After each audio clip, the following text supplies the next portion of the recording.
Hey guys, it's Lindsay. Today I thought we would do a good old-fashioned planner and journal lineup video, or at least share the things that I picked up for 2026 and how I intend on using them. If you have stuck around, I absolutely will not be held accountable to anything said in this video at the end of 2026. I kind of like to follow my creative flow, and sometimes that means planner hopping, but we'll explain that as we go through. So my theme for 2026 really was to keep things incredibly simple. I have a bad habit of over consuming or overbuying dated notebooks and not actually using them throughout the year. So I wanted to go into 2026 with the least amount of dated books possible. So I've narrowed it down to 2 dated books for 2026. I'm not saying that these will be the only things that I use, but instead of having things in the wings like I normally do every year, I'm gonna wait until I feel like I have a valid reason to switch my notebook and then hunt it down in the future versus anticipating it now. To be honest, there were a couple other notebooks that I purchased for 2026 that I have rehomed as part of this process, so it wasn't, perfect right off the bat, but we are taking steps in the right direction. So one of the planners I'm going to use for 2026 is this Hobonichi Weeks Port at Dawn. I absolutely fell in love with this cover when I saw the previews, and this is going to be my work planner for next year. And this is exciting because this will be my 6th year planning for work in a Hobonichi Weeks. I don't do a lot of content around my work planner, so I did just grab this year's planner so I could kind of show how I use it. I work as a solution architect / product manager, and I'm primarily remote, but I do a fair amount of traveling for work.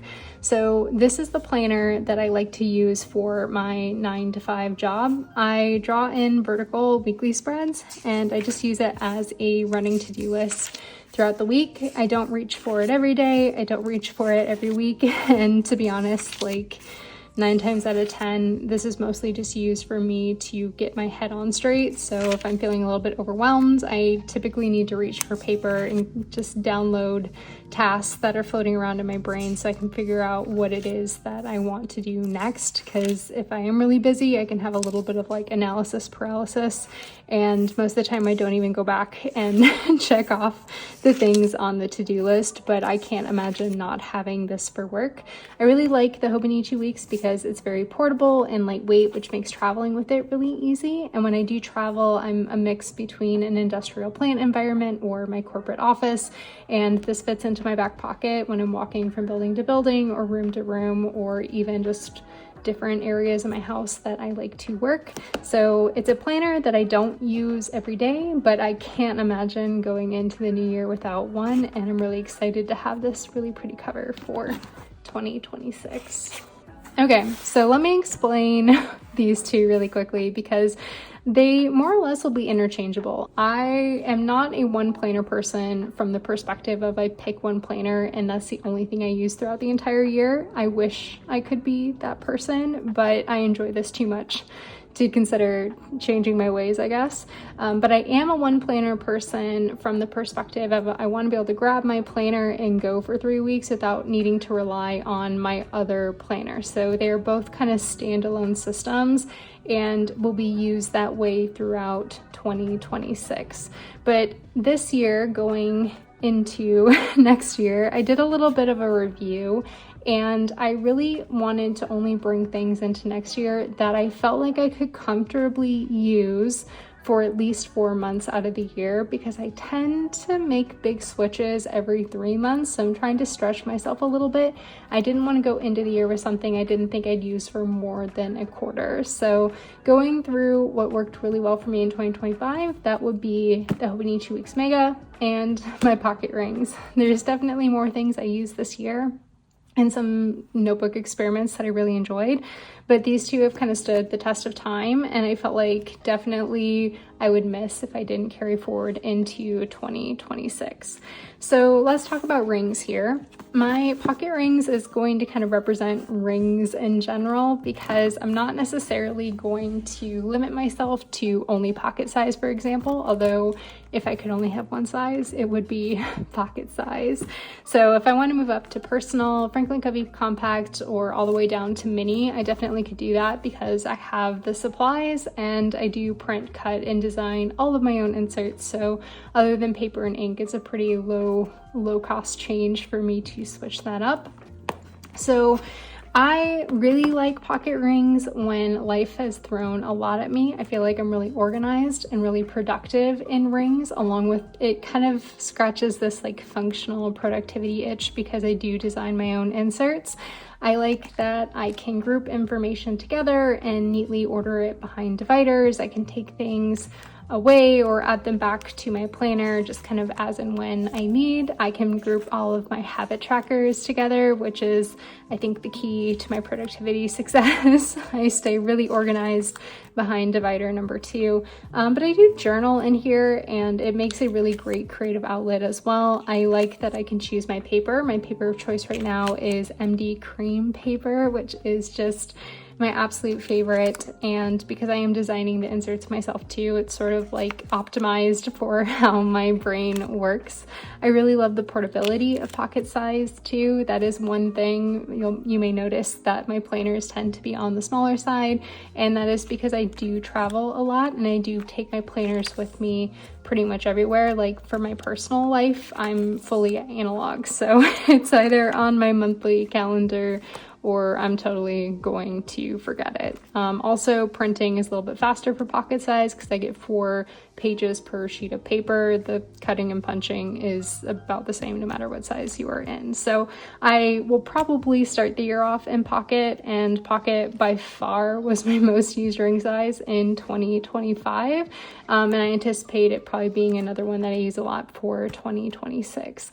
The downside for me with rings, especially since I kind of got back into ring planning late 2023, so we're coming up on 2 years of this, I don't love storing my ring pages.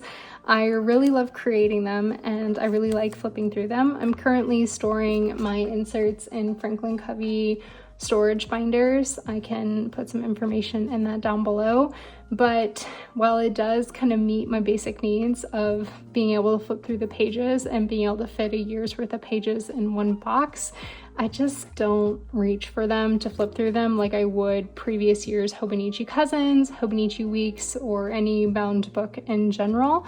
So that is where my Hobonichi Weeks Mega is gonna kind of be double dipping a little bit.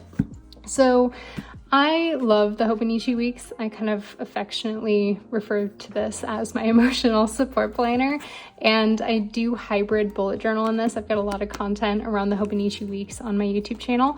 So my overall process or systems within this notebook probably won't change too much for next year. I use the monthlies as my pre-planner. I do a mix of memory keeping and functional kind of dashboard spreads on my weeklies, but my dailies are predominantly used for bullet journaling. So I do all of my daily logs. I've got trackers, notes, lists, collections.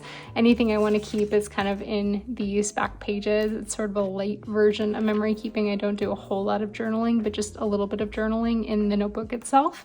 And this is my emotional support planner because it just works for me when I'm really overwhelmed. So if I'm traveling a lot and I don't have access to my printer, or I sort of want the comfort of a year's worth of pages with me in one go, this is the planner that I reach for. I really like Horizontal Weekly for keeping myself organized, and this is kind of the first portable size notebook I found that I can get a year's worth of bullet journaling in one spread, so I kind of go back to it year over year. It also has cream paper, which is 100% my preference. I need more people to come out with cream paper planners, please, please, please, please. But yeah, I'm looking forward to another year with the Hobonichi Weeks. When I'm in this planner, I don't necessarily have space for journaling. That is one thing that I've noticed over the last couple of years, is that I really want my planning and journaling to be at least in one cover together, which I can do pretty easily in my rings because I just add a journaling section to my planner. But when I'm in the Hobonichi Weeks, I can do a little bit of journaling occasionally, maybe like a quarter of a 2-page spread every few days, but I can't do a lot of like long form journaling in here like I typically would in a separate notebook. So I do supplement this with the memo pads by Hobonichi. I print off a lot of pictures and I come in and do like Dear Diary writing, and this has been working out pretty well for me. I don't like love this as a solution, but it works, and it keeps it contained within the same cover, which is kind of what I need to keep myself sane when I'm using this as kind of my all-in-one everything book.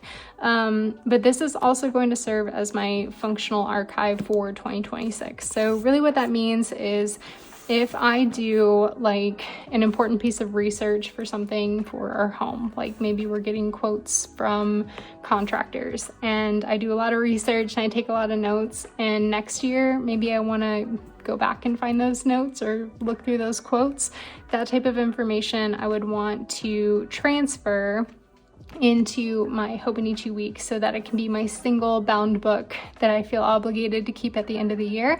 And anything that I typically would want to find from year to year, I kind of have a good gut feel for that after planning on paper for as long as I have. So basically that just means I'm going to commit to keeping this relatively up to date and filled out. So if I spend all year in my pocket rings, anything important or of note that I want to be able to find again, I will replicate into my Hobonichi week so that I don't have to keep my ring pages for 2026. Although I'm sure I will, because I can't resist kind of collecting them, but I don't want to have to. So that's where the weeks comes in.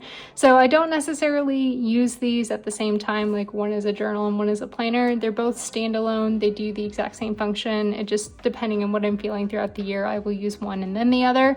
But I will commit to filling out the Hobonichi week so I don't have to keep my ring pages if I don't want to. It's kind of a one-way street. So if I'm in my Hobonichi weeks and planning in here, I'm not going to replicate those spreads in my rings unless it's like a project that I'm actively working on when I move back into it. But if I am in my rings, then I will try to make sure everything ends up in my weeks at the end of the year. So those are my initial plans for 2026. I'm sure something will rock the boat as we get closer to the year starting, but this is at least how I'm intending to start my year. I'm trying to start pretty basic and then see what the year needs instead of anticipating what the year needs, I guess. But anyway, let me know what you are using for 2026 down below. Also, let me know if you're team cream or team white paper. I wish to know. But thank you for stopping by, and I'll catch you next time.